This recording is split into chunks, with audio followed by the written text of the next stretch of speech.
இன்னைக்கு date November 26, 2024 வருஷம். இன்னைக்கு டேட்டுக்கு ஒரு கொள்ளை நடக்க போகுது. ஒரு பேங்க்ல கொள்ளை நடக்க போகுது. அந்த கொள்ளையை எப்படி நம்ம ஹீரோ தடுக்கிறார் அப்படிங்கறத தான் நீங்க பார்க்க போறீங்க. என்ன வித்தியாசம்னா டைம் டிராவல் எல்லாம் உள்ள வர போகுது. டைம் லூப்னு சொல்லுவோம்ல, கால சுழற்சிக்குள்ள மாட்டிப்பாங்கன்னு, அந்த மாதிரி சுழற்சிக்குள்ள மாட்டிக்க போறார். கூடவே நடக்கிற சில விஷயங்கள், அவன் எப்படி இந்த லூப்புக்குள்ள மாட்டினான்னு பல விஷயங்களை பத்தி இன்னைக்கு பார்க்க போறோம். மொபியஸ் அப்படிங்கிற டிவி சீரிஸ்ல ஃபர்ஸ்ட் எபிசோடா இந்த கதை வந்தது. பொதுவா ஒவ்வொரு கதையிலையும் ஒரு கேஸை பத்தி சால்வ் பண்ணிட்டே இருக்கிறாங்கிறதுனால ஒரு தனி படம் மாதிரியே இதை நம்மளால பார்க்க முடியும். விருப்பப்படுறவங்க இப்ப அடுத்தடுத்து 2வது 3வது எபிசோடையும் தனி கதை மாதிரி நான் தனியா போடுவேன். அப்ப விருப்பப்பட்டா முந்தின எபிசோடுகளோட லிங்க் கொடுக்கப்படும், கிளிக் பண்ணி நீங்க பார்க்கலாம். இல்ல அதெல்லாம் பார்க்க முடியாது, நான் 3வது எபிசோட தனியாவே பாத்துக்கிறேன், 4வது எபிசோட தனியாவே பாத்துக்கிறேன் அப்படின்னு யோசிக்கிறவங்க தாராளமா நீங்க அந்த 4வது எபிசோட தனியாவே பார்க்கலாம். அப்பவும் புரியும். இதுவே கொஞ்சம் வித்தியாசமா இருக்குதுல்ல. சோ மொபியஸ்ங்கிற இந்த சைனீஸ் டிவி சீரிஸை தான் இன்னைக்கு நாம பார்க்க போறோம். எஸ், இது சைனீஸ் மொழியில மட்டும்தான் ரிலீஸ் ஆயிருக்குது. இங்கிலீஷ்ல கூட ரிலீஸ் ஆகல, தமிழ்ல வாய்ப்பே இல்ல. அதுக்கு தானே நாம இருக்கிறோம். வாங்க என்ன ஏதுன்னு அக்கு வேறா ஆணி வேறா தெரிஞ்சுப்போம். ஸ்டோரிக்குள்ள போலாமா? இன்னைக்கு நாம மாண்டேரியன் மொழியில ரிலீஸ் ஆன மொபியஸ் அப்படிங்கிற ஒரு டிவி சீரிஸ்ல ஃபர்ஸ்ட் எபிசோட பார்க்க போறோம். ஒரு 5 எபிசோட் இருக்கு. ஆனா ஒரு 4-5 எபிசோடு தான் இப்ப ரிலீஸ் ஆயிருக்குது. மீதி எல்லாம் இன்னும் நெட்ஃபிளிக்ஸே ரிலீஸ் பண்ணல. சோ அவங்க ரிலீஸ் பண்ணும்போது அடுத்தடுத்து நாமளும் பார்ப்போம். ஒவ்வொரு எபிசோட்லயும் ஒவ்வொரு விதமான கேஸை இங்க ஒருத்தன் சால்வ் பண்ண இருக்கிறான். ஆனா நம்ம பயலுக்கு ஒரு பவர் இருக்குதுங்க. இவனால டைம் டிராவல் பண்ண முடியும், நம்ம ஹீரோவால, ஒரு டிடெக்டிவால. அப்ப ரொம்ப ஈஸியா டைம் டிராவல் பண்ணி என்ன நடக்குது ஏது நடக்குதுங்கிறதெல்லாம் தெரிஞ்சு வச்சுக்கிட்டு ரொம்ப ஈஸியா சால்வ் பண்ணிட முடியும்ல. இதுல என்ன இன்ட்ரெஸ்டிங்கா இருக்க போகுது அப்படின்னு கேக்குறீங்களா? அங்கதான் ஒரு சின்ன ட்விஸ்ட் வைக்கிறாங்க. அது என்னன்னா, இவன் டைம் டிராவல் பண்ணி அந்த லூப்புக்கு போய் முதல் நாள், 2வது நாள், 3வது நாள், 4வது நாள்னு 4 நாட்கள் இவனால டெஸ்ட் பண்ண முடியும். அதுல ஏதாவது எரர் நடந்தாலோ இறப்புனாலோ ஒன்னும் பிரச்சனை கிடையாது. ஏன்னா அடுத்தடுத்த நாள்ல வந்து அவனால சரி பண்ண முடியும். 5வது நாள் அதுதான் ஃபைனல் டே. அந்த 5வது நாள்ல என்ன நடக்குதோ அது நிஜம், அதை மாத்த முடியாது. இந்த 4 நாளைக்குள்ள அவன் என்ன கண்டுபிடிக்கிறானோ அதை வச்சு தான் 5வது நாள்ல அவனால முடிவெடுக்க முடியும். இந்த மாதிரி ஒரு அக்கன்னா வச்சு எபிசோட்ஸ் எல்லாம் ரிலீஸ் ஆகுது. நல்லா இருக்கும்னு நினைக்கிறேன். வாங்க வீடியோக்குள்ள போலாம். எடுத்ததுமே அந்த ஊர்ல மார்க்கெட் ஏரியா பக்கம் நம்ம ஹீரோ வரார். இந்த முதல் எபிசோடோட பேரே லூப் டே அப்படின்னு வச்சிருக்காங்க. நம்ம ஹீரோ இங்க வரது இது முதன்முறை இல்ல, இது 2வது முறை. சோ 2வது நாள் வந்திருக்கிறார். சாயந்தரம் ஒரு 5:45 இருக்கும் நினைக்கிறேன். கரெக்டா இவர் வர பூம்னு வெடிச்சு செத்துறதுங்க. இவருக்கு ஒன்னாகல. ஒரு டீ கடையில உட்காந்து டீ சாப்பிட்டுக்கிட்டு நியூஸ பார்த்துட்டு இருக்கிறார். இந்த மாதிரி பாம் பிளாஸ்ட் ஆயிப்போச்சு, 7 பேர் செத்து போயிட்டாங்க, 14 பேருக்கு காயமாயி போச்சு அப்படின்னு அப்டேட் கொடுத்துட்டு இருக்காங்க. அந்த பையன் என்ன இந்த போட்டு சாப்பிடுறாரு அப்படின்னு பார்த்துட்டு இருக்கான். நூடுல்ஸ் சாப்பிட்டுட்டு இருக்கான் நம்ம ஹீரோ. முகத்துல எல்லாம் லைட்டா தான் காயம், கவனிங்க. இப்ப கரெக்டா அன்னைக்கான நேரம் மிட் நைட்டு, கரெக்டா 12 மணி நெருங்க போகுதுங்க. நம்ம பையோட கையிலையும் அந்த வாட்ச் கட்டி இருக்கிறான். அதுலயும் கரெக்டா அந்த 12 மணி நெருங்க போகுது. அப்படி நெருங்கின அடுத்த நொடி மறுபடியும் அதே லூப்புக்கு போறான். முந்தின நாளைக்கு போறான். இந்த தடவை எடுத்ததுமே நோட்டீஸ் போர்டுல அவன் தெரிஞ்சுக்கிட்ட விஷயங்கள் எல்லாம் எழுதுறான். இந்த லூப்ல மாட்டிக்கிட்டது இது இவனோட 3வது நாள். ஒரு ஒயிட் கலர்ல ஏதோ ஒரு வண்டி வந்துச்சு. ஒயிட் வண்டி எந்த பக்கம் போச்சு? ஓல்டு ஸ்ட்ரீட் கார்னர்னு ஒரு பக்கம் போச்சு. அதையும் எழுதிக்கிறான். அந்த ஏரியா பக்கம் முக்கியமானது என்ன இருக்குன்னா, ஃபார்ச்சூன் பேங்க்னு ஒரு பேங்க் இருக்குது. இதை வச்சு நம்ம பைய என்ன நடக்க போகுது அப்படிங்கறத ஓரளவு யூகிச்சிட்டான். முத வேலையா தான் உயரதிகாரிக்கு போன போட்டு ஒரு வெள்ளை கலர் வண்டியில சில பேர் ஓல்டு ஸ்ட்ரீட் கார்னர் ஏரியால இருக்கிற ஒரு பேங்க்ல கொள்ளடிக்க போறதாங்க செய்தி சொல்றாப்ல. உடனே ஒரு பெரிய டீமை கூட்டிட்டு வாங்க, ஸ்வாட் டீம் எல்லாம் கூட்டிட்டு வாங்க அப்படின்னு கூப்பிடுறான். இதெல்லாம் யாரு சொன்னான்னு கேட்டா ஏதோ ஒரு சோர்ஸ் சொல்லிச்சான். சோர்ஸோட பேரெல்லாம் சொல்லணும்னு அவசியம் இல்ல, எனக்கு இன்ஃபர்மேஷன் தெரியும் வாங்கன்னு கூப்பிடுறாரு நம்ம ஹீரோ. சர்ரா வர்ற கேங் யாரான்னு கேட்டா தெரியாது, எத்தனை பேர் வர்றாங்கன்னு கேட்டா தெரியாது, கருப்பா வெள்ளையான்னு கேட்டாலும் தெரியாது. இவ்வளவு லிமிட்டட் இன்ஃபர்மேஷனை வச்சுக்கிட்டு உனக்கு ஸ்வாட் டீம் வேணுமா?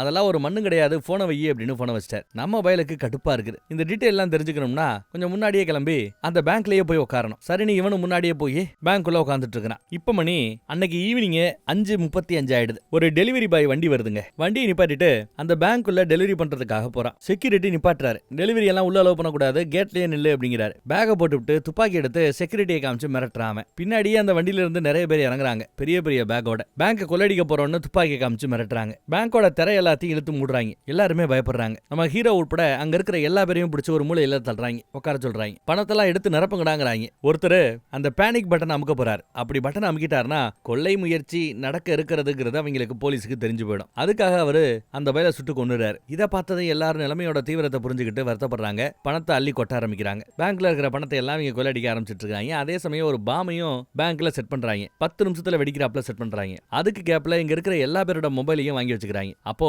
மேல இருந்து ஒருத்தன் மாடியில இருந்து ஒண்ணுமே நடக்காத மாதிரி இறங்கி வர்றான். அவனுக்கு இங்க கூத்து நடக்கிறதெல்லாம் தெரியாது போல. இறங்கி வந்து தப்பிச்சு போக பார்க்க கொள்ளக்காரனுங்க சுட்டு கொண்டுறானுங்க. அப்படி மேல இறங்கி வந்தவரை சுட்டு கொள்றாங்க. நம்மால பார்த்துட்டு சும்மால பாரு துப்பாக்கி வச்சிருக்காரு. துப்பாக்கி எடுத்து கண்ணா பின்னான்னு அவங்கள சுட ஆரம்பிக்கிறாரு. பதிலுக்கு அவங்களும் சுட ஆரம்பிக்கிறாங்க. ஆனா நம்மளோட சுட்டுற அந்த வேகம் ரொம்ப ஜாஸ்தியா இருக்குது. புல்லட் படுற அதுவும் ரொம்ப துல்லியமாக இருக்கிறது. பக்கா ட்ரெயின்டான நம்ம பயலோட அவங்களால நிக்க முடியுமா? நிக்க முடியல. தோத்து ஓடிட்டானுங்க, இல்ல செத்துட்டானுங்கன்னு சொல்லலாம். அப்புறம் எல்லாரோட முகரக்கட்டையும் அந்த முகமுடியை எடுத்துட்டு கவனிக்கிறார். பார்த்தா திடீர்னு ஒருத்த மட்டும் இன்னும் ஜாகல. அவன் பின்னாடி இருந்து பிடிப்பான். அவனையும் எத்தி தள்ளி கண்ணாடியே உடைக்கிறார். பார்த்தா காருக்குள்ள ஒருத்தன் உட்காந்துட்டு இருக்கான். அவன் பயங்கர கோவப்பட்டு கார் எடுத்துட்டு கிளம்பி போறான். அப்போ வண்டி நம்பர் ரொம்ப அழகா தெரியும், நம்மால் நோட் பண்ணிருப்பார். ஆனா போறவன் சும்மா போகாம ஒரு பாம்பை ஆக்டிவேட் பண்ணி வீசி விட்டுட்டு போயிட்டான். வெடிச்சு செதறம் பாருங்க, ஏகப்பட்ட உயிரிழப்பு. அப்ப குத்து மதிப்பா 5:45 இதெல்லாம் நடந்திருக்கும்னு சொன்னேன். இப்போ இந்த சம்பவம் நடக்கிறது 5:40 அக்யூரேட்டா சொல்றேன். அப்புறம் ஏகப்பட்ட உயிரிழப்பு. இறந்தவங்களோட பாடி எல்லாம் எடுத்து போயிட்டு இருக்காங்க. நியூஸ்ல பார்த்தா 6 மணிக்கு இந்த மாதிரி பேங்கோட வெளிப்பக்கத்துல 4 ரோடு சந்திக்கிற அந்த முட்டுச்செம்பு பேர் என்னது முக்கு ரோட்டுல வெடி விபத்து நடந்திருக்குது. இதுக்கும் அந்த பேங்குக்குள்ள நடந்த கொள்ளை முயற்சிக்கும் சம்பந்தம் இருக்கிறதா இல்லையாங்கிறத தொடர்ந்து போலீஸ் விசாரணை பண்ணி கொண்டிருக்கிறதுன்னு நியூஸ்ல வருது. இங்க பார்த்தா நம்மால சாப்பிட்டுக்கிட்டே இதெல்லாம் உண்மை இல்ல, 5வது தடவை என்ன நடக்குதோ அதுதான் உண்மை, அதுதான் மாறாதது அப்படின்னு சொல்றான். டயத்தை செக் பண்ணிட்டே இருக்கிறான். கரெக்டா மிட் நைட் 12 வரும்போது கம்ப்யூட்டருக்கு பக்கத்துல எந்திரிக்கிறான். மிட் நைட் 12 தாண்டிடுச்சுன்னா அடுத்த நாள் ஆரம்பிச்சிருச்சுன்னு அடிச்சோம். இது 4வது நாள். இந்த தடவை கொஞ்சம் விவரமா நம்ம உயரதிகாரிக்கு தான் கால் பண்றான். ஆனா கொஞ்சம் விவரமா என்ன பண்றான்னு பாருங்க. குரலை மாத்தி வேற ஒருத்தர் மாதிரி வேற ஒரு நம்பர்ல இருந்து அந்த பேங்க்ல கொள்ளை முயற்சி நடக்க போகிறது. சரியா 5:40 இந்த முயற்சி நடக்கும். எந்த பேங்க்ல எந்த தெருவுல வர்ற வண்டியோட கலரு, அதுல எத்தனை பேர் உட்கார்ந்து இருந்தாங்க, என் நம்பர் உனக்கு எப்படி கிடைச்சதுன்னு பல விஷயங்களை அவர் கேட்டாலும் எல்லாத்துக்கும் பதில் சொன்னவன் நம்பர் எப்படி கிடைச்சதுன்றத மட்டும் சொல்லல. வெள்ளை கலர் வண்டி, 4 பேர் வருவாங்க, அவங்க கிட்ட ரைபிள்ஸ் இருக்கும், ஷார்ட் கன்ஸ் இருக்கும், வெடிமருந்துகள் இருக்கும், வேனுக்குள்ளேயும் வெடிமருந்து இருக்கும், உள்ள வரவங்களும் வச்சிருப்பானுங்கன்னு இவ்வளவு டீடைல் சொல்லிட்டு கட் பண்ணிட்டாப்ல. யாரு என்னங்கிறதெல்லாம் சொல்லல. பார்த்தா உயரதிகாரி அடுத்த செகண்ட் நம்ம ஹீரோக்கு தான் கால் பண்றாப்ல. என்னடா தம்பி இந்த மாதிரி ஒரு நியூஸ் வருதுடா, புட்டு எவனோ வச்சாண்டா, எவனும் எதுவும் தெரியலடா அப்படின்னு சொல்லும்போது என்னோட சோர்ஸும் கிட்டத்தட்ட அதே தான் ஊர்ஜிதப்படுத்துறாங்க.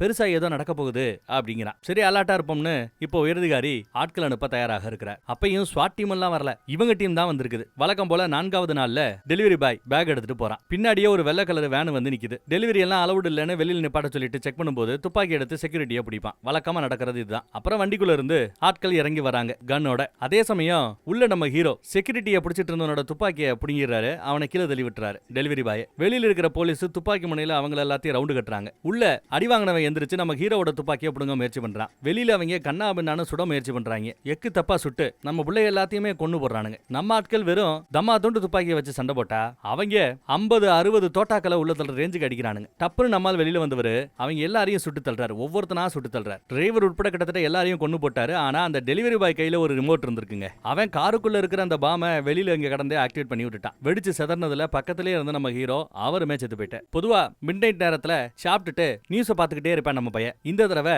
சாப்பிட்டுட்டோ அந்த நியூஸ பாக்குறதுக்கோ நம்ம வயலுக்கு குடுப்பனை இல்ல. ஏன்னா நியூஸ்ல அவன் உட்பட எல்லா பேரும் செத்து போயிட்டாங்கன்னு வருது நியூஸ்ல. அது போக இன்னும் ஒரு 10 பேர் செத்து போயிட்டாங்க. டோட்டலா 14 பேர் இறந்திருக்காங்க. இந்த சின்ன பையன் எப்பவுமே ஒரு அங்கிள் இங்க வருவாரு, காணமேங்கிறாப்ல பாத்துட்டு இருக்கான். அவனுக்கு மட்டும் ஒவ்வொரு நாள் நடக்கிற மேட்டரும் தெரியுமா என்ன தெரியல. திரும்பி பாக்குறான். மேபி யதார்த்தமா கூட திரும்பி பார்த்திருப்பானோ என்னவோ தெரியல. இறந்து போனவங்களோட டெட் பாடிஸ் எல்லாத்தையும் கொண்டு வந்து அடிக்கிட்டு போயிட்டாங்க. உயரதிகாரியோட டெட் பாடி கிடக்குது. நம்ம ஹீரோவோட டெட் பாடியும் கிடக்குது. இப்போ கரெக்டா மிட் நைட் 12 மணி ஆக போகுது. நம்ம ஹீரோவோட கையில இருக்கிற வாட்சையும் காட்டுறாங்க, அந்த ஏரியால இருக்கிற எல்லா வாட்சையும் காட்டுறாங்க. கரெக்டா 12 மணி ஆனதும் மறுபடியும் நம்ம பையன் கம்ப்யூட்டர் கிட்ட இருந்து தான் வெளியில வரான். கம்ப்யூட்டருக்கு பக்கத்துல அந்த சேர்ல தான் உட்கார்ந்து இருக்கிறான். இன்றைய நாள் இந்த லூப் ஆரம்பிச்சு சரியா 5வது நாள். இதுக்கு பிறகு இந்த லூப் கண்டினியூ ஆகாது. இந்த 5வது முறை டெஸ்ட் எல்லாம் முடிஞ்சு போச்சு. இனி நடக்கிறத மாத்த முடியாது.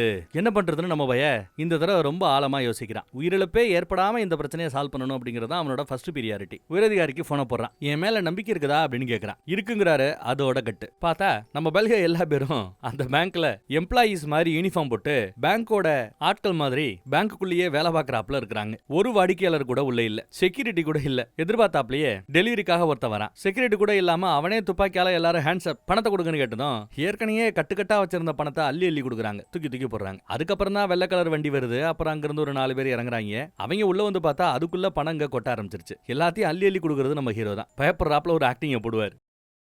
பணத்தையும் தூக்க முடியாம பையில அமுக்கிக்கிட்டு அவங்க கிளம்ப போற சமயம் அவங்களோட தோட்டா ஒண்ணு கீழே விழுந்துரும். அதையும் எடுத்து கொடுக்கறதுக்கு நம்ம பையன் தயாரா இருக்கிறான். அவங்களே எடுத்துக்கிறாங்க. அவங்களுக்கு என்ன நடக்குதுன்னு ஒண்ணும் பிடிபடல. சரி ஓகே கிளம்பலான்னு வேகமா வண்டியில ஏறி கிளம்புறாங்க. வண்டியில டிரைவர் ஒருத்தர் உட்காந்துட்டு இருக்காருல, என்னடா போனது வந்துட்டீங்க, இவ்வளவு ஈஸியா வாடா கொள்ளையடிக்கிறது, ஏதோ தப்பா இருக்கடா அப்படின்னு பேசுறாரு. பணத்தை எடுத்துட்டோம் அவ்வளவுதான், ஜாலி சந்தோஷம்னு வண்டியில வேகமா போயிட்டு இருக்காங்க. இந்த பக்கம் பார்த்தா பேங்க்ல வேஷம் போட்டு இருக்கிற நம்ம ஆட்கள் எல்லாம் எடுத்துட்டு போற பணம் கள்ள பணம், போலி பணம், ஃபேக் பணங்கிறது தெரியாம போறாங்களே அப்படின்னு அப்படின்னு நம்ம ஆட்கள் பேசிட்டு இருக்காங்க. எஸ், அவங்க எடுத்துட்டு போறது எல்லாமே ஃபேக்கான பணம் தான். இவங்க போற வழியில பார்த்தா ரோட மறிச்சிட்டு சில பேர் சண்டை போட்டுட்டு இருக்காங்க. ஐயே, என்ன பெரிய தொல்லையா போச்சுன்னு இவங்க வேற ரூட் எடுத்தா அந்த ரூட்ல போலீஸ் டேக் டைவர்ஷன் வேற ரூட்டுக்கு மாத்துது. சரின்னு இவங்களும் அந்த ரூட்ல போறானுங்க. கரெக்டா இவனோட வண்டி மட்டும் முன்னாடி போக பின்னாடி போர்டை தூக்கிட்டு வந்து லாக் பண்ணிடுறாங்க. அப்புறம் பால வேலை நடக்குதுன்னு சொல்லி இவங்கள லெஃப்ட் எடுக்க சொல்றாங்க. சரின்னு இவங்களும் லெஃப்ட் எடுக்கிறானுங்க. பார்த்தா இவங்க வந்திருக்கிற இந்த இடத்துல எதுக்கு ஒரு கண்டெய்னரை போட்டு வண்டியை லாக் பண்ணிட்டாங்க. கண்டெய்னருக்கு பின்னாடியும் சைடியும் ஏகப்பட்ட போலீஸ். சரி, ரிவர்ஸ் எடுக்கலான்னு பார்த்தா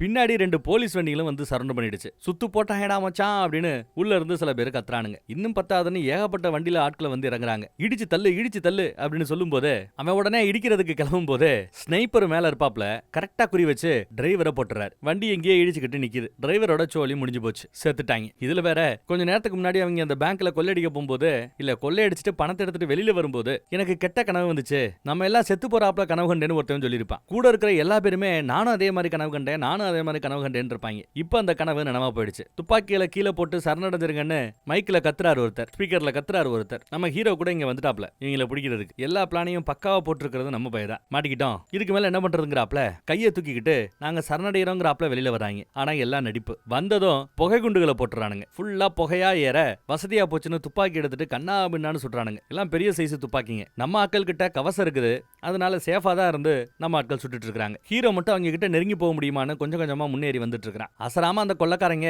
புகைகளுக்கு மத்தியில இருந்து கண்ணா பின்னான்னு சுடுறானுங்க. தோட்டா மட்டும் தான் இந்த பக்கம் வந்துட்டு இருக்குது. குப்பை தொட்டிய கவசமா அவங்க பயன்படுத்துறானுங்க. நம்மால ஒருத்தவனை சுட்டு கொண்டுட்டாரு நம்ம ஹீரோவே. இதுல காண்டாயி அவங்க குப்பைகளுக்கு பின்னாடியும் அங்க இருக்கிற காங்கிரீட் செங்கல்களுக்கு பின்னாடி இருந்து சண்டை போட்டுட்டு இருக்காங்க. உயரதிகாரி ஒரு பொண்ணு கிட்ட ஸ்ட்ராங்காரு நான் முன்னாடி போறேன்றார். இங்க ஒரு போலீஸ்காரன் பின்னாடி நம்ம ஹீரோ ஒளிஞ்சுக்கிட்டு சுடுறான். ஒரு ஆளோட கால்ல சுட்டான். அப்புறம் பின்னாடி போய் ஒரு ஆளோட முதுகுல சுட்டான். அதே ஆளோட முதுகுல தான் சுட்டிருக்கான்னு நினைக்கிறேன். ஒருத்தன் துப்பாக்கி எடுக்க முடியலன்னு பாமை எடுத்து வீசுறாங்க. கவசத்தை வச்சிருந்ததுனால அவருக்கு அடிபடல, ஆனா கவசம் தனியா விழுந்து அவரு பின்னாடி விழுந்துட்டார். அடுத்து மறுபடியும் சுட போகும்போது கால்ல குண்டடி வாங்குறார். இன்னொருத்தன் எந்திரிச்சிருவான். அவனை நம்ம ஆட்கள்ல ஒருத்தர் சுட்டு கொண்டுட்டார். டெலிவரி பாய் வந்தவன் தான் கொஞ்சம் ஓவரா அடிக்கிட்டு இருக்கான். அப்புறம் இன்னொருத்தவர் அடிபட்ட நிலைமையிலையும் மறுபடியும் குண்டு தூக்கி விசிறாப்ல. கவசமே இல்லாம ஒரு ஆளு இருக்கிறாரு, அவரோட உசுருக்கு ஆபத்தாயிருன்னு சொல்லிட்டு வேகமா ஓடி போய் கீழே கிடக்கிற அந்த கவசத்தை எடுத்து கீழே கிடக்கிற அவருக்கு முன்னாடி கவசத்தை தூக்கிட்டு அப்படி கம்பீரமா நிப்பான். பாம்பு வெடிக்கும். கவசம் இருந்ததுனால கீழே கிடந்தவருக்கும் அடி இல்ல, இவனுக்கு அடி இல்ல. அடுத்து அந்த துப்பாக்கியை எடுத்துக்கிட்டு வேகமா ஓட ஆரம்பிக்கிறாங்க. வேகமா ஓடி போய் குப்பை தொட்டிக்கு பின்னாடி இருந்து சுட்டானே அந்த டெலிவரி பாய், அவனை சுட்டு தள்ளுறான். அடுத்து பாம்பு போட்டான்ல அவனை மீதி 2 ஆபீசர்ஸ் சுட்டுறாங்க. உயரதிகாரி சுட்டுறாரு. அப்புறம் கடைசியா ஒருத்தன் யாரு, அவன் தான் டெலிவரி பாயோ, இன்னும் பயப்புள்ள சாகலங்க. அவனை இழுத்து போட்டு யூ ஆர் அண்டர் அரெஸ்ட் அப்படிங்கிறாரு நம்ம ஹீரோ. கெத்து காட்டுறார். 4 அதிகாரிகளும் நடந்து வரும்போது படு பயங்கரமா தான் இருக்கும், கெத்தா தான் இருக்கும். நியூஸ்ல இந்த மாதிரி நிறைய பேரை ஒரு உயிரிழப்பு கூட இல்லாம நம்ம ஆட்கள் பிடிச்சிருக்காங்க, கொள்ளக்காரங்களை பிடிச்சிருக்காங்க, எங்கேயுமே எந்த உசுரும் போகல அப்படின்னு அவங்கள பாராட்டி பேசுற அந்த நியூஸை பார்த்துட்டு ஒரு அம்மா வாட்ஸ்அப்ல சாட் பண்ணிட்டு இருக்கிறதையும் காட்டுறாங்க. கட் பண்ணா இந்த மிஷன் முடிஞ்ச பிறகு நம்ம பயங்கர தூக்கம் தூங்குறான். என்ன 5 நாளா தூங்காத மாதிரி இப்படி தூங்குறானே அப்படின்னு கூட வேலை பார்க்குற அம்மா கமெண்ட் அடிக்கும். ஆனா அந்த அம்மாவுக்கு தெரியாதுல்ல, நிஜமாவே இவன் 5 நாளா தூங்கலதான். 5 நாளா தூங்காம கொள்ளாம உயிரிழப்பே ஏற்படாம இந்த கொள்ளையில இருந்து எப்படி நம்ம மக்களை காப்பாற்றணும்னு யோசிச்சு கடைசியில் இப்படி டயர்டா படுத்து கிடக்குறான். இவன் கொஞ்சம் டென்ஷன் ஆயிடுறான், மிஷன்னாலே கொஞ்சம் டென்ஷன் ஆயிடுறான், அதனாலதான் இவ்வளவு வீக்கா இருக்கிறான், இப்படி படுத்து கிடக்குறான்னு கூட இருக்கிறவங்க எல்லாம் ஓட்டிட்டு இருக்காங்க. உயரதிகாரி வேற டைப். பைபிள்ல தூங்குறான்னு சொல்லி அவன் நிறைய ஐட்டத்தை வாங்கி வச்சிருப்பான் சாப்பிட்றதுக்கு. அதையெல்லாம் நம்மளால சாப்பிட்றதுக்கு போறாரு. யோ திருடி தின்னாரியா, உடம்புல ஒட்டாரியாங்கிறான் நம்ம பையன். அப்புறம் அதெல்லாம் கிடக்கட்டும்டா, ரொம்ப நாளா இதெல்லாம் சாப்பிடாம கிடந்துச்சு, சரி அனாதையா கிடக்குதே, வாழ்க்கை கொடுப்பேன்னு நினைச்சு வாழ்க்கை கொடுத்தேன், தப்பா அப்படின்னு கேட்கிறாரு. அப்புறம் பக்கத்துல உட்காந்துக்கிட்டு இவ்வளவு கொள்ளக்காரங்க வருவாங்க, இவ்வளவு வெப்பன்ஸ் வச்சிருப்பாங்க, இப்படி பிஹேவ் பண்ணுவாங்கன்னு யாரா உனக்கு இதெல்லாம் துப்பு கொடுக்குறது, ஓ இன்ஃபார்மர் யாரா அப்படின்னு கேட்டா முன்ன பண்ண தெரியாத யாரோ ஒருத்தர் கால் பண்ணி பேரை கூட சொல்லாம டீடைல் சொல்லிட்டு கட் பண்ணிட்டதா சொல்லுவான். டேய் பொய் சொன்னாலும் நம்புறாப்புல பொய் சொல்றா, சொல்லி தொலைடா அப்படின்னு கேட்க, சரி இவ்வளவு கேட்கறதுனால நான் சொல்றேன், எந்த நாள்னு தெரியாது, திடீர்னு ஏதாவது ஒரு நாள்ல நான் ஒரு லூப்ல மாட்டுவேன். அந்த லூப்ல மாட்டினா ஒரே நாள 5 ராத்திரி நான் வாழ்றாப்புல ஆகி போயிடும். அந்த 5வது ராத்திரியில என்ன நடக்குதோ அதுதான் நிஜத்துல நடக்கும், மாத்த முடியாததான் நடக்கும். முந்திர 4 நாட்கள் நடக்கிறதெல்லாம் மாறிக்கிட்டே இருக்கும். அதெல்லாம் எனக்கு ட்ரையல் மாதிரி, ட்ரையல் அண்ட் எரர்ஸ் எல்லாம் சரி பண்ணிட்டு அந்த 5வது நாள் மட்டும் உசுரை கொடுத்து போராடுவேன் அப்படின்னு எடுத்து சொன்னா, டேய் இதுக்கு அந்த பையே இவ்வளவு பரவாயில்ல அப்படின்ட்டு கிளம்பிடுறாரு. போகும்போது எதையோ தூக்கிட்டு போறாரு பாருங்க. அப்புறம் போறவரு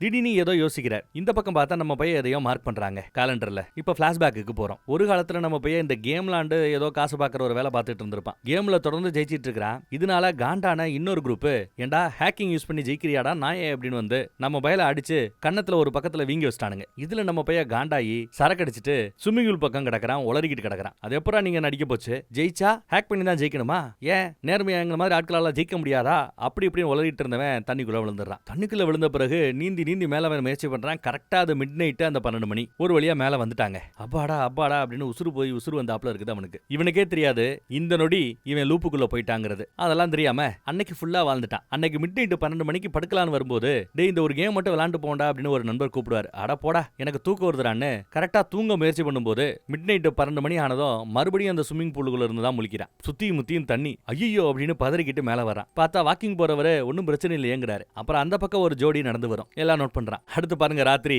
எவ்வளவு தயாரா நம்மால காத்துட்டு இருக்காருன்னு. ஆனாலும் கரெக்டா 12 மணி ஆகும்போது அதே ஸ்விம்மிங் பூலுக்குள்ள மாஸ்க் முகமூடி எதுவுமே இல்லாம தான் விழுந்து கிடக்கிறான். மறுபடியும் மேல வருவான். வழக்கம் போல வாக்கிங் போறவரு என்னப்பா ஓகேவான்னு விசாரிப்பாரு. நல்லா தான் இருக்கிறேன்னு கையசைப்பான். ஒரு ஜோடி வாக்கிங்ல போய்கிட்டு இருக்குது. இவன் குடிச்ச அந்த பீர் பாட்டில் அது கூட அங்கதான் கிடக்குது. என்ன நடக்குதுன்னே பயபிள்ளைக்கு ஒன்னும் பிடிபடல. அடுத்த நாள் ராத்திரி 12 மணியை நெருங்கும் போது வாட்சையே பாத்துக்கிட்டு இருக்கிறான். எப்படி நம்ம தண்ணிக்குள்ளதான் விழ போறோம்னு நல்ல மூச்சை இறுக்கி பிடிச்சிக்கிட்டு இருப்பேன். பார்த்தா எதிர்பார்த்தாப்லயே தண்ணிக்குள்ளதான் கிடக்குறான். மேல ஏறி வரான். என்னப்பா ஒன்னும் பிரச்சனை இல்லையேன்னு மறுபடியும் அந்த வாக்கிங் போறவர் கேட்பார். பழகி போச்சுங்க அப்படிங்கிறான் இவன். ஒரு ஜோடி நடந்து போய்கிட்டு இருக்கும். அடுத்து 4வது ராத்திரி ஒரு கேம் விளையாண்டு போலாமே அப்படின்னு நண்பர் கேட்க, எனக்கு வேலை இருக்குன்னு சொல்லிட்டு இந்த நீந்திராப்ல கையெல்லாம் வச்சு ஒரு அசைப்பாங்க. கரெக்டா தண்ணிக்குள்ள இருந்து நீந்தி மேல வரான். படு வேகமா நீந்தி மேல வந்துட்டான். இது 4வது நாள் ராத்திரி முடிஞ்சு போச்சு. அவ்வளவுதான். இந்த 4வது ராத்திரி முடிஞ்சிருச்சுன்னா 5வது நாள் மிட் நைட் 12:01 இருந்து நடக்கிற விஷயங்கள் எல்லாம் நிஜமா நடக்கும். இது நம்ம பைபிளுக்கு தெரியாது. ஆனா ஒரு மேட்டர் மட்டும் தெரியும். நாம தான் இந்த லூப்ல மெயின் கேரக்டர், நாம தான் இந்த கதையில ஹீரோ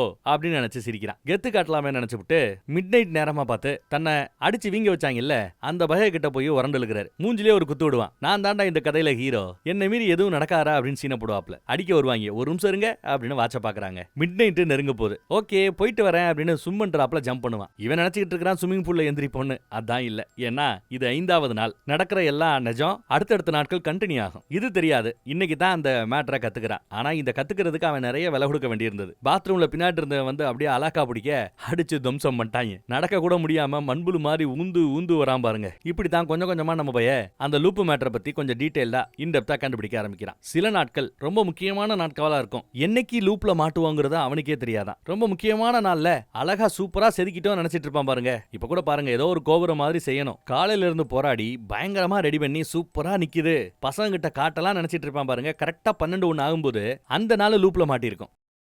காலையில இவன் இந்த கோபுரத்தை கட்ட ஆரம்பிச்சிருப்பான்ல, அந்த ஸ்டேட்டஸ்ல போய் நிக்கும் போது இவனுக்கு எப்படி இருக்கும் பாருங்க. ஏன்னா அவனுக்கே தெரியாது. அந்த ஒரு நாள் முடியும் போதுதான் ஓ இது லூப் நாளோ அப்படிங்கறதே அவனுக்கு தெரிய வரும். அவனோட முதல் நாள் முடியும் போதுதான் அவனுக்கு தெரிய வரும். இதை சரி பண்றதுக்கு அவனுக்கு கிடைக்கிற வாய்ப்பு 2வது நாள், அப்புறம் 3வது நாள், அடுத்து 4வது நாள். 3 நாள் தான். ஏன்னா 5வது நாள் நடக்க போறத மாத்த முடியாது. இது சில சமயம் அவனுக்கு வசதியா போயிடும். லூப் டே அன்னைக்கு இவன் பாருங்க ஒரு கேம் விளையாண்டுகிட்டு இருக்கான். மிட் நைட் ஆயி போச்சு. கேம்ல சொதக்கிட்டே இருப்பான். மிட் நைட்டுக்கு பிறகு பார்த்தா அது லூப் நாள்னு தெரிய வருது. அப்ப 2வது நாள் கேம்ல என்ன தப்பு பண்ணோம் அப்படிங்கறதெல்லாம் கவனிச்சுக்கிறான். எங்கெல்லாம் அடிப்பாங்கிறத கவனிச்சுக்கிறான். 3வது நாளும் அதே மாதிரி கவனிச்சுக்கிறான். அதே நாள் தானே திரும்ப வாழ போறான். அப்புறம் 4வது நாளும் அதெல்லாம் கவனிச்சுக்கிறான். 5வது நாள் அருமையா எல்லாத்தையும் தடுத்து கெத்து காட்டுவார். பின்னலக வச்செல்லாம் அடிக்கிறாரு இடிக்கிறாருன்னா பாத்துக்கங்களேன். ரொம்ப ஃபேமஸ் ஆவாப்ல இப்படி. இது மட்டும் இல்லங்க. இப்ப ஹேர் ஸ்டைலுக்கு போறோம். நாமெல்லாம் சலூன் கடையில போய் சூப்பரா கட் பண்ணுப்பா அப்படின்ட்டு உட்காருவோம். கட்டுறேன் பேர் வலின்னு ரொம்ப கேவலமா கட் பண்ணி விட்டுருவாங்க. கிட்டத்தட்ட அந்த மாதிரி தான் கட் பண்ணி விடுறாங்க. சரி இன்னொரு வாய்ப்பு தரேன்ட்டு அடுத்த நாள் வந்து உட்காருவார். அப்பையும் கேவலமா கட் பண்ணி விடுவான். அடுத்த நாள் வந்து உட்காருவார். அப்பையும் கேவலமா கட் பண்ணி விடுவான். அடுத்த நாள் உட்காருவாரு. அப்பையும் ஹேர் ஸ்டைல் எவ்வளவு மோசமா இருக்கு பாருங்க. இப்ப கடைசி நாளுக்கு வந்துட்டோம். இந்த நாள்ல உருப்படியா கட் பண்ணணும் உன்ட்ட கொடுக்க மாட்டேன் நான் கடையில இருக்கிற வேற ஒரு சீனியர் கிட்ட மண்டைய கொடுக்க அவர் அழகா கட் பண்ணி கொடுப்பார். சூப்பரா இருக்கு மெம்பர்ஷிப் போட்டுக்கிறேன். அப்புறம் தான் நம்ம பையன் மெம்பர்ஷிப் எல்லாம் போட்டுப்பான் சலூன் கடையில். அதே மாதிரி எக்ஸாம் எழுத போற நாள் லூப் டேல மாட்டுச்சுன்னா சூப்பர். ஏன்னா 4 நாளா உட்காந்து படிச்சு தப்பு பண்ணாலும் அதை கரெக்ட் பண்ணி 5வது நாள் அழகா எக்ஸாம் எழுதி பாஸ் ஆயிடுவான். அது மட்டும் இல்ல சில நாள் இந்த லாட்டரி குழுக்கெல்லாம் நடக்கும்ல அந்த நாள் லூப்ல மாட்டுச்சுன்னு வைங்க இன்னும் அற்புதம். ஏன்னா எந்த நம்பர் ஜெயிக்குங்கிறது அவனுக்கு தெரியும். நீட்டா அதை வச்சு பெட் பண்ணிடுவான். ஆனா தான் முகத்தை யாரும் பார்க்க கூடாதுன்னு கோழி மாதிரி ட்ரெஸ் பண்ணிட்டு போய் பிரைஸ வாங்கிப்பான். சோ இன்னார் தான் வாங்கினாரு வச்சாங்கிறது தெரியாது. இதனால காரு பணம் சம்பாத்தியம்னு நல்லா தான் போய்கிட்டு இருக்கும். எப்பயாவது சில சமயம் பஸ்லயும் போறதுண்டு. அப்படி பஸ்ல போகும்போது ஒரு கிறுக்கு பயபுள்ள ஒரு பொண்ணோட இடுப்புல கைய வைக்க போக கைய வச்சுட்டான். டேய் எப்படா கை வைக்கலான்னு ஒரு அடி அடிக்கிறார். ஐயோ ஐயோ என்ன மன்னிச்சிருங்கன்னு ஷேம் பப்பி ஷேமா ஃபீல் பண்றான். எல்லாரும் வீடியோ எல்லாம் எடுக்கிறாங்க. அவனை அசிங்கமா போயிடுது குமார் அவனுக்கு. அன்னைக்கு ராத்திரி தான் அது லூப்புன்னு நம்ம ஹீரோக்கு தெரிய வரும். சோ அடுத்த நாளும் அதே பஸ்ல தான் வருவான். 2வது நாள் அவன் கை வைக்க போக நம்மால அடிப்பான். 3வது நாள் இவனுக்கே லைட்டா பயம் வரும். வைக்க போகும்போது அடி வாங்குவான். 4வது நாள் பக்கத்துல வரும்போது ஒரு பயம் வரும். ஏன்னா கை வைக்கவே இல்லை ஏன்டா அடிக்கிறேன்னு கேட்கிற ரேஞ்சுக்கு போகும். 5வது நாள்ல அவன் நம்ம ஹீரோவை பார்த்ததுமே பயந்து ஓடிட்டான். லூப்ல வாழ்றது நம்ம ஹீரோ தான். கை வைக்க வந்த அந்தவனுக்கு ஏன் அங்க பயம் வரணும் அப்படின்னா, தேஜாவு கேள்விப்பட்டிருக்கீங்கல்ல, சில சமயம் உங்களால ஃபீல் பண்ண முடியும். ஆனா நீங்க லூப்ல மாட்டி இருந்ததோ, நம்ம ஹீரோ கிட்ட இவன் 4-5 நாள் அடி வாங்கினதெல்லாம் எதுவும் ஞாபகம் இல்ல. ஆனாலும் நம்ம ஹீரோவை பார்த்தா ஒரு பயம் வருது. அதை ஃபெல்ட் பண்ண முடியும். அதை ஃபெல்ட் பண்ணதுனால தான் இந்த பைபிள்ல தேஜாவு நினைச்சுக்கிட்டு அடிச்சு ஓடிக்கிட்டு இருக்கான், அடி வாங்க கூடாதுன்னு. புரியுதா? அப்புறம் தப்பு பண்றவங்க எல்லாம் இந்த தண்ணி துப்பாக்கியை வச்சு அடிச்சு நக்கல் செய்யறதும் உண்டு. லூப் நாள்னா என்ன பண்ணணும் ஏது பண்ணணும் இவனுக்கு தெரியும். அப்புறம் ஒரு நாள் 2 போலீஸ் இருக்க ஒருத்தன் திருடிட்டு ஓடிவேன். போலீஸுக்கு முன்னாடி வேகமா ஓடி போய் அந்த திருடனை புடிச்சு கொடுக்கறதுல நம்ம ஆளுக்கு சந்தோஷம். சரி போலீஸ் ஆகலாமேனா அடுத்து போலீஸ் ஆறார். இப்படித்தான் நம்ம ஆளு அப்படியே கொஞ்சம் கொஞ்சமா வளர்ந்து இவ்வளவு தூரத்துல வளர்ந்து நிக்கிறாப்ல. இப்ப இந்த மாதிரி பெரிய பெரிய கொள்ளைகளை தடுக்கக்கூடிய அளவுக்கு, பெரிய பெரிய கேஸை விசாரிக்கக்கூடிய அளவுக்கு பெரிய ஆளா வளர்ந்து நிக்கிறாப்ல. நல்லா இருக்குல்ல? பேக்ரவுண்ட் ஸ்டோரியும் அருமை, இதுவும் அருமை. அந்த லூப்ல மாட்டி இருக்கிற மத்தவங்க அதை ஒரு கனவு மாதிரி காண்றாங்க. தேஜாவு மாதிரி அவர்களுக்கு தெரியுது. ஃபீல் பண்ண தான் முடியுமே தவிர என்ன நடக்குது ஏது நடக்குங்கிறத 100% அவர்களால உணர முடியாது. சூப்பர்ல. அடுத்த ஒரு நல்ல கதையில மறுபடியும் சந்திப்போம். நம்ம வாட்ஸ்அப் குரூப்போட லிங்க் கீழே இருக்குது. நான் பேசும்போது கூட என் ஸ்கிரீன்ல கொடுக்க சொல்றேன். விருப்பப்படுறவங்க நம்ம வாட்ஸ்அப் குரூப்பை கிளிக் பண்ணி ஜாயின் பண்ணிக்கங்க. ஏகப்பட்ட சேனல் இருக்குது. எங்க வீடியோ போடுறோங்கிறது எனக்கே தெரிய மாட்டேங்குது. அந்த மாதிரி சூழல்ல எங்க வீடியோ போட்டாலும் அதோட லிங்கை நம்ம வாட்ஸ்அப் குரூப்ல போடுறது வழக்கம், யூடியூப் லிங்க். சோ நீங்களும் ஸ்கிப் பண்ணாம வாட்ஸ்அப்லயே எல்லாத்தையும் அழகா பாத்துற முடியும். என்னைக்காவது போட முடியலன்னா, இல்ல என்னைக்காவது ஏதாவது போடுறேன்னா அப்பப்போ அப்டேட்டையும் கொடுக்க பாக்குறேன். வாட்ஸ்அப் குரூப்லயே உங்களோட எப்படி கம்யூனிகேட் பண்றதுக்கு வாய்ப்பு இருக்குங்கிறதையும் நான் கவனிக்கிறேன். இப்போ வரைக்கும் பாத்தீங்கன்னா சேனல் குரூப்பா தான் போட்டிருக்கிறோம். சோ நான் போடக்கூடிய அந்த மெசேஜை இல்ல ரெக்கார்ட் பண்ணி அனுப்பக்கூடிய மெசேஜை உங்களால கேட்க முடியும். நான் போடக்கூடிய அந்த போல்ல நீங்க ஓட்டு போட முடியும். ஆனா நீங்க என்கிட்ட ரிப்ளை பண்ண முடியாது. சோ என்னைக்காவது ஒரு சாட் ரூம் ஓபன் பண்ணி விட்டு அதுல நம்ம பேசுறதா இருந்தா பேசலாம். இல்ல ஒரு யூடியூப் லைவ் கூட ஓபன் பண்ணி விட்டு அதுல நம்ம பேசுறதா இருந்தாலும் பேசலாம். எது எப்படியோ Facebookல இன்ஸ்டால என்ன தேட வேண்டாம். அங்கெல்லாம் நான் ஆக்டிவா இல்லவே இல்ல. அப்படி ஒரு தாண்டி இருந்தா கூட வேற யாராவது நம்ம பேரை வச்சு ஓட்டிக்கிட்டு இருக்காங்க. சோ அதுல எல்லாம் நம்ம எங்கேயும் கிளைகள் கிடையாது. ஒன்லி வாட்ஸ்அப்ல நம்ம குரூப் சேனல் இது மட்டும் தான். ஓகே, எங்கேயும் போய் எதுவும் மாட்டிக்காதீங்க, ஏமாந்துடாதீங்க. அடுத்த படத்துல சந்திப்போம். தேங்க்யூ.